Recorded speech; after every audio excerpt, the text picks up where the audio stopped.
8 मार्च जागतिक महिला दिन।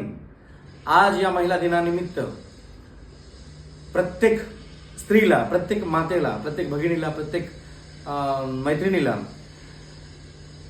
आजच्या या महिला दिनानिमित्त हार्दिक हार्दिक शुभेच्छा।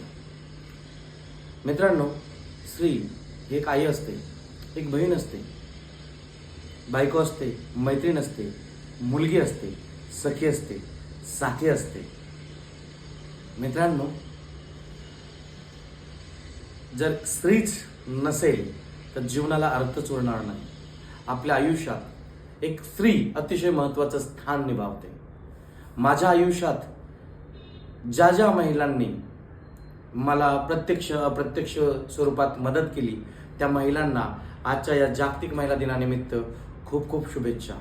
खरोखर स्त्री या शब्दात जर स्त्रीचा एक फॉर्म्युला बनवला तर S stand for strength.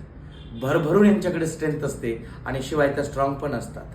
T for talent, टॅलेंटला कमी नाही। त्याचबरोबर त्या सत्य असतात, ट्रू पॉवर यांच्याकडे असते असं म्हणायला हरकत नाही।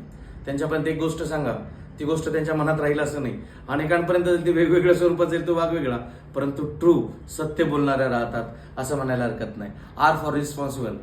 लीडरशिप जी येते ना, ती रिस्पॉन्सिबिलिटीने येते आणि प्रत्येक महिलामध्ये एक लीडर दडलेली असते। त्याचं कारण आहे त्या रिस्पॉन्सिबिलिटी घेतात। रिस्पॉन्सिबिलिटी म्हणजेच जबाबदारी घेऊन कार्य करतात। ई स्टँड फॉर एम्पॉवरमेंट, म्हणजेच यांना आपण सशक्तीकरणासाठी सर्वांनी मदत केली पाहिजे। आणि ई स्टँड फॉर इक्वॅलिटी, आपण सर्वांनी महिला पुरुष समानता राखायला पाहिजे। महिलांना मान आणि सन्मान देणं अत्यंत आवश्यक आहे असं मला वाटतं। पुन्हा एकदा जागतिक महिला दिनानिमित्त आपणा सर्वांस खूप खूप शुभेच्छा आणि याच ठिकाणी थांबतो। धन्यवाद।